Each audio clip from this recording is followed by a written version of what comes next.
Good morning વિદ્યાર્થી મિત્રો, અસ્સલામ વાલેકુમ। આજે હું તમને સામાજિક વિજ્ઞાન ભણાવીશ। તો ચાલો બાળ મિત્રો, સામાજિક વિજ્ઞાનમાં આપણે ભણવાનું છે ભારતનું સ્થાન, ભૂસ્તરીય રચના અને ભૂપૃષ્ઠ બીજું। પૃથ્વી પર આવેલા અનિયમિત અને ઉર્ધ્વ આકાર ધરાવતા ભૂમિભાગની વિશેષતાઓને ભૂપૃષ્ઠ કહેવાય છે, જેમાં પર્વતો, ઉચ્ચ પ્રદેશો, મેદાનો વગેરેનો સમાવેશ થાય છે।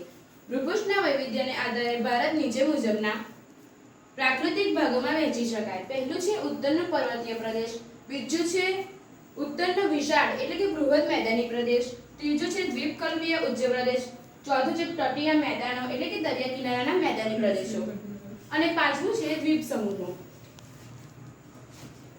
પહેલું છે ઉત્તરનો પર્વતીય પ્રદેશ એટલે કે ભારતના આ ઘણા જ મહત્વના પ્રાકૃતિક પ્રદેશ છે।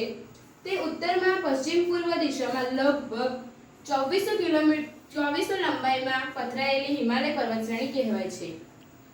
તે ચાપ આકાર ધરાવે છે। તેની પહોળાઈ 240 કિમી થી 320 કિમી વચ્ચે વધઘટ થતી રહે છે।